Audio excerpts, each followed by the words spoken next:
Today, on the eve of his 90th birthday, Pauly Cohen leads a smoking big band in Tamarack, Florida, just outside Fort Lauderdale, playing Basie's charts.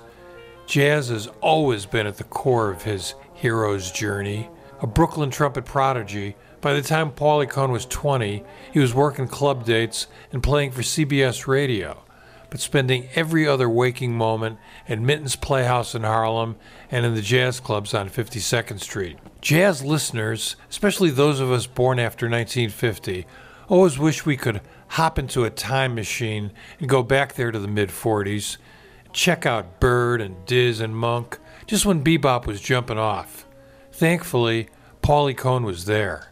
I used to go uptown to hear Dizzy Gillespie, you know, and I went to Minton's. And almost every night when Dizzy played there, and all the great, Joe Guy was a trumpet player, a very good trumpet player at the time. Monk was playing up there. In fact, one incident with Monk, I was sitting with Monk, and Dizzy was ready to play a set, and Monk was sleeping on the table. And Dizzy said, "Paul, wake him up, we're going to play a set now." So I would wake Monk up. "Hey, Monk, Dizzy needs you, we're going to play a set here." So I was like, because I was there every night. As soon as I had finished at CBS Radio, and I did a radio program called the Patty Clayton Show.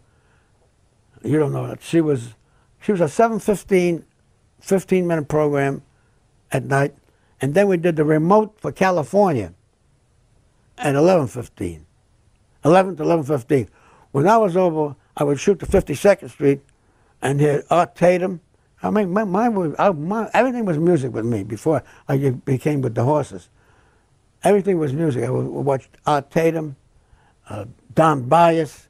When Charlie Parker played at the Three Deuces, I was there every night. And they'd let me come in without hustling me for drinks. I wasn't drinking then, really, at that time. I could take a drink. If they wanted me, I would take a drink. It was no problem. I would drink, but if I didn't, what I wanted to do was listen. I heard Billie Holiday, when she came on the stage in the Three Deuces, and she would just stand there waiting for the drunkards to stop drinking. And she wouldn't sing a note until they stopped. You could hear a pin drop. And when she sang Strange Fruit, it was really something. I got very friendly with Billie. In fact, when I was with Artie Shaw on the coast, before I met Ava Gardner, I hung out with Billie. We're doing the San Francisco Theater. We finished, I would jump over there, and here I'd do a set. And then one time when she finished, before she finished, there were a couple of sailors there, and they were talking loud. So she came over and read the riot act to them. Nobody could say more dirty things to these people than you'd want to hear. And those guys just walked away, really walked away. And later on, she said, "Come on, Paul, come on to my apartment. We'll have a drink there if you want." So I had a nice new suit, you know, and I went up there. I always was Natalie dressed. I loved clothes. I was always had shirt and tie, Mr. Banker. So she had it looked like a Mastiff, big dog, you know, and he wanted to play with me.